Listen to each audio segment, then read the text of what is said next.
차분히 성경 읽어주는 마리아. 루카복음서 13장에서 15장입니다. 13장. 회개하지 않으면 멸망한다. 바로 그때에 어떤 사람들이 와서 빌라도가 갈릴레아 사람들을 죽여 그들이 바치려던 제물을 피로 물들게 한 일을 예수님께 알렸다. 그러자 예수님께서 그들에게 이르셨다. 너희는 그 갈릴레아 사람들이 그러한 변을 당하였다고 해서 다른 모든 갈릴레아 사람들보다 더 큰 죄인이라고 생각하느냐? 아니다. 내가 너희에게 말한다. 너희도 회개하지 않으면 모두 그처럼 멸망할 것이다. 또 실로암에 있던 탑이 무너지면서 깔려 죽은 그 18사람. 너희는 그들이 예루살렘에 사는 모든 사람보다 더 큰 잘못을 하였다고 생각하느냐? 아니다. 내가 너희에게 말한다. 너희도 회개하지 않으면 모두 그렇게 멸망할 것이다. 열매를 맺지 못하는 무화과 나무의 비유. 예수님께서 이러한 비유를 말씀하셨다. 어떤 사람이 자기 포도밭에 무화과 나무 한 그루를 심어 놓았다. 그리고 나중에 가서 그 나무에 열매가 달렸나 하고 찾아보았지만 하나도 찾지 못하였다. 그래서 포도 재배인에게 일렀다. 보게, 내가 3년째 와서 이 무화과 나무에 열매가 달렸나 하고 찾아보았지만 하나도 찾지 못하네. 그러니 이것을 잘라버리게. 땅만 버릴 이유가 없지 않는가. 그러자 포도 재배인이 그에게 대답하였다. 주인님, 이 나무를 올해만 그냥 두시지요. 그동안에 제가 그 둘레를 파서 거름을 주겠습니다. 그러면 내년에는 열매를 맺겠지요. 그렇지 않으면 잘라 버리십시오. 둥굽은 여자를 안식일에 고쳐주시다. 예수님께서 안식일에 어떤 회당에서 가르치고 계셨다. 마침 그곳에 18해 동안이나 병마에 시달리는 여자가 있었다. 그는 허리가 굽어 몸을 조금도 펼 수가 없었다. 예수님께서는 그 여자를 보시고 가까이 부르시어 여인아, 너는 병에서 풀려났다 하시고 그 여자에게 손을 얹으셨다. 그러자 그 여자가 즉시 똑바로 일어서서 하느님을 찬양하였다. 그런데 회당장은 예수님께서 안식일에 병을 고쳐주셨으므로 분개하여 군중에게 말하였다. 일하는 날이 엿새나 있습니다. 그러니 그 엿새 동안에 와서 치료를 받으십시오. 안식일에는 안 됩니다. 그러자 주님께서 그에게 이르셨다. 위선자들아, 너희는 저마다 안식일에도 자기 소나 나귀를 구유에서 풀어 물을 먹이러 끌고 가지 않느냐. 그렇다면 아브라함의 딸인 이 여자를 사탄이 무려 18해 동안이나 묶어 놓았는데 안식일일지라도 그 숙박에서 풀어줘야 하지 않느냐. 예수님께서 이렇게 말씀하시니 그분의 적대자들은 모두 망신을 당하였다. 그러나 군중은 모두 그분께서 하신 그 모든 영광스러운 일을 두고 기뻐하였다. 겨자씨 비유. 예수님께서 말씀하셨다. 하느님의 나라는 무엇과 같을까? 그것을 무엇에 비길까? 하느님의 나라는 겨자씨와 같다. 어떤 사람이 그것을 가져다가 자기 정원에 심었다. 그랬더니 자라서 나무가 되어 하늘의 새들이 그 가지에 깃들였다. 두룩의 비유. 예수님께서 다시 이르셨다. 하느님의 나라를 무엇에 비길까? 그것은 누룩과 같다.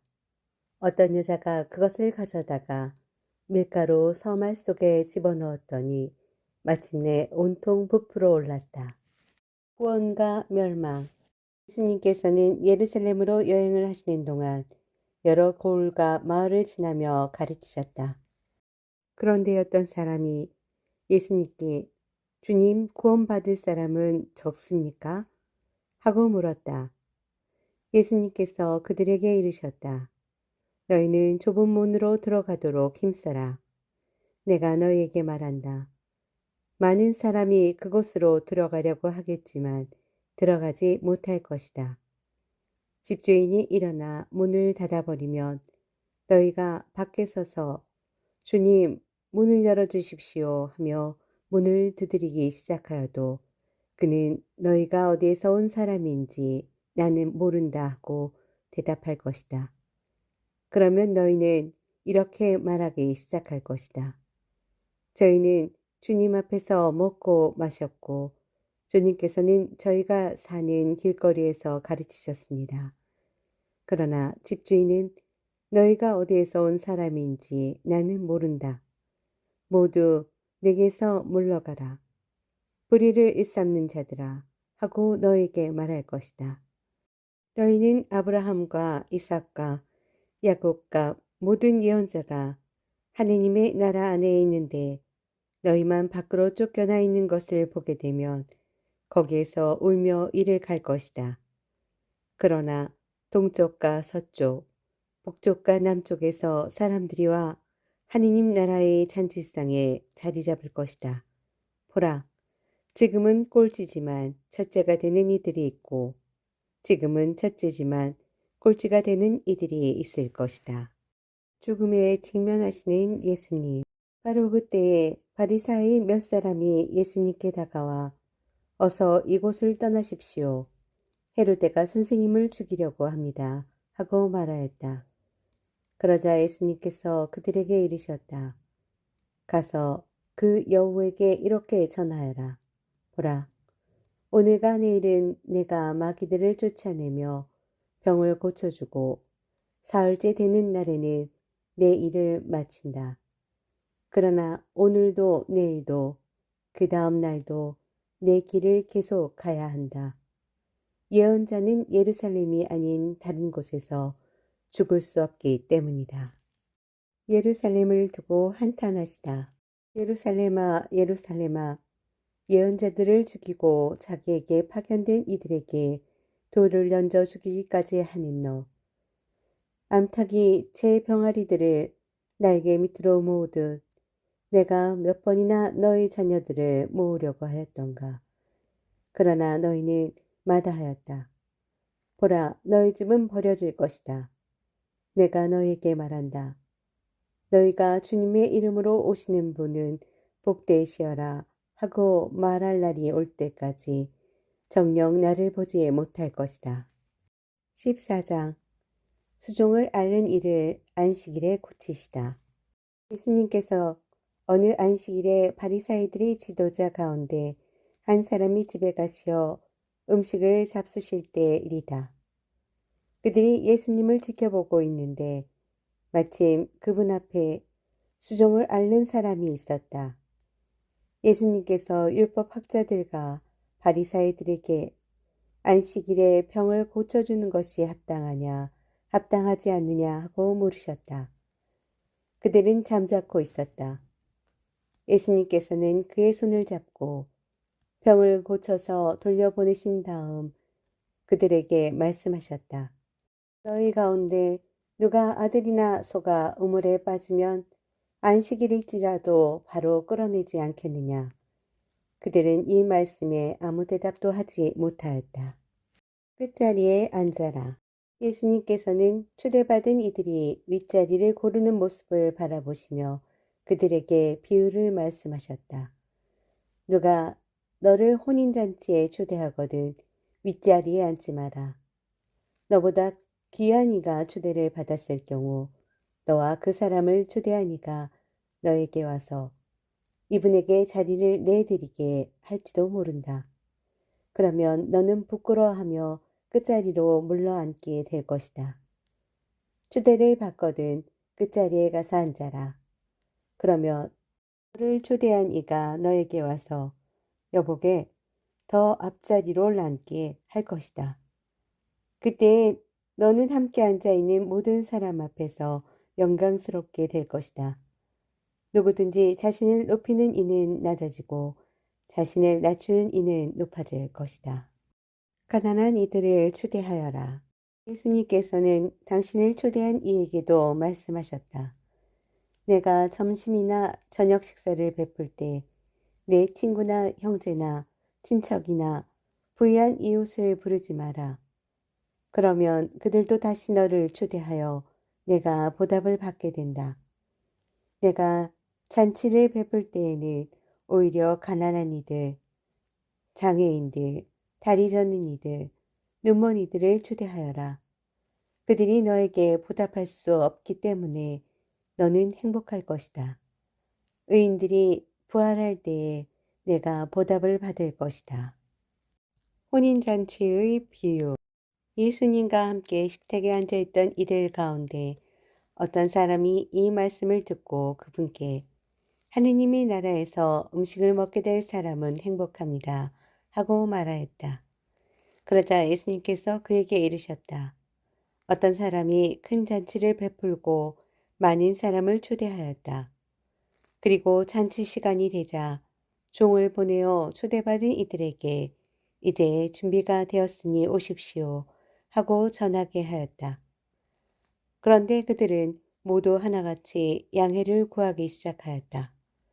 첫째 사람은 내가 밭을 샀는데 나가서 그것을 보아야 하오. 부디 양해해 주시오. 하고 그에게 말하였다. 다른 사람은 내가 겨리수 5쌍을 샀는데 그것들을 부려보려고 가는 길이오. 부디 양해해 주시오. 하였다. 또 다른 사람은 나는 방금 장가를 들었소. 그러니 갈 수가 없다오. 하였다. 종이 돌아와 주인에게 그대로 알렸다. 그러자 집주인이 노하여 종에게 일렀다. 어서 고을의 한 길과 골목으로 나아가 가난한 이들과 장애인들과 눈먼 이들과 다리 저는 이들을 이리로 데려오너라. 얼마 뒤에 종이 주인이 분부하신 대로 하였습니다만 아직도 자리가 남았습니다 하자 주인이 다시 종에게 일렀다. 큰 길과 울타리 쪽으로 나가 어떻게 해서라도 사람들을 들어오게 하여 내 집이 가득 차게 하여라. 내가 너에게 말한다. 처음에 초대를 받았던 그 사람들 가운데에서는 아무도 내 잔치 음식을 맛보지 못할 것이다. 버림과 따름. 많은 군중이 예수님과 함께 길을 가는데 예수님께서 그들에게 돌아서서 이르셨다. 누구든지 나에게 오면서 자기 아버지와 어머니, 아내와 자녀, 형제와 자매, 심지어 자기 목숨까지 미워하지 않으면 내 제자가 될 수 없다. 누구든지 제 십자가를 짊어지고 내 뒤를 따라오지 않는 사람은 내 제자가 될 수 없다. 너희 가운데 누가 탑을 세우려고 하면 공사를 마칠 만한 경비가 있는지 먼저 앉아서 계산해 보지 않느냐. 그렇지 않으면 기초만 놓은 채 마치지도 못하여 보는 이마다 그를 비웃기 시작하며 저 사람은 세우는 일을 시작만 해놓고 마치지는 못하였군 할 것이다. 또 어떤 임금이 다른 임금과 싸우려 가려면 2만 명을 거느리고 자기에게 오는 그를 1만 명으로 맞설 수 있는지 먼저 앉아서 헤아려 보지 않겠느냐. 맞설 수 없겠으면 그 임금이 아직 멀리 있을 때에 사신을 보내어 평화협정을 청할 것이다. 이와 같이 너희 가운데에서 누구든지 자기 소유를 다 버리지 않는 사람은 내 제자가 될 수 없다. 맛을 잃은 소금. 소금은 좋은 것이다. 그러나 소금이 제맛을 잃으면 무엇으로 다시 짜게 하겠느냐. 땅에도 거름에도 쓸모가 없어 밖에 내던져 버린다. 들을 귀가 있는 사람은 들어라. 15장 되찾은 양의 비유. 세리들과 죄인들이 모두 예수님의 말씀을 들으려고 가까이 모여들고 있었다. 그러자 바리사이들과 율법학자들이 저 사람은 죄인들을 받아들이고 또 그들과 함께 음식을 먹는군 하고 투덜거렸다. 예수님께서 그들에게 이 비유를 말씀하셨다. 너희 가운데 어떤 사람이 양 100마리를 가지고 있었는데 그 가운데에서 한 마리를 잃으면 99마리를 광야에 놓아둔 채 잃은 양을 찾을 때까지 쫓아가지 않느냐. 그러다가 양을 찾으면 기뻐하며 어깨에 메고 집으로 가서 친구들과 이웃들을 불러 나와 함께 기뻐해 주십시오. 잃었던 내 양을 찾았습니다. 하고 말한다. 내가 너희에게 말한다. 이와 같이 하늘에서는 회개할 필요가 없는 의인 99보다 회개하는 죄인 한 사람 때문에 더 기뻐할 것이다. 되찾은 은전 비유. 또 어떤 부인이 은전 연잎을 가지고 있었는데 한 잎을 잃으면 등불을 켜고 집안에 쓰며 그것을 찾을 때까지 샅샅이 뒤지지 않느냐. 그러다가 그것을 찾으면 친구들과 이웃들을 불러 나와 함께 기뻐해 주십시오. 잃었던 은전을 찾았습니다. 하고 말한다. 내가 너희에게 말한다. 이와 같이 회개하는 죄인 한 사람 때문에 하느님의 천사들이 기뻐한다. 되찾은 아들의 비유. 예수님께서 또 말씀하셨다. 어떤 사람에게 아들이 둘 있었다. 그런데 작은 아들이 아버지 재산 가운데에서 저에게 돌아올 몫을 주십시오 하고 아버지에게 말하였다. 그래서 아버지는 아들들에게 가산을 나누어 주었다. 며칠 뒤에 작은 아들은 자기 것을 모두 챙겨서 먼 고장으로 떠났다. 그러고는 그곳에서 방종한 생활을 하며 자기 재산을 허비하였다. 모든 것을 탕진하였을 즈음 그 고장에 심한 기근이 들어 그가 곤궁에 허덕이기 시작하였다. 그래서 그 고장 주민을 찾아가서 매달렸다. 그 주민은 그를 자기 소유의 들로 보내어 돼지를 치게 하였다. 그는 돼지들이 먹는 열매 꼬투리라도 배를 채우기를 간절히 바랬지만 아무도 주지 않았다. 그제야 제정신이 든 그는 이렇게 말하였다. 내 아버지의 그 많은 품팔이꾼들은 먹을 것이 남아도는데 나는 여기서 굶어 죽는구나. 일어나 아버지께 가서 이렇게 말씀드려야지. 아버지, 제가 하늘과 아버지께 죄를 지었습니다. 저는 아버지의 아들이라고 불릴 자격이 없습니다. 저를 아버지의 품팔이꾼 가운데 하나로 삼아 주십시오. 그리하여 그는 일어나 아버지에게로 갔다. 그가 아직 멀리 떨어져 있을 때에 아버지가 그를 보고 가엾은 마음이 들었다. 그리고 달려가 아들의 목을 껴안고 입을 맞추었다. 아들이 아버지에게 말하였다. 아버지, 제가 하늘과 아버지께 죄를 지었습니다.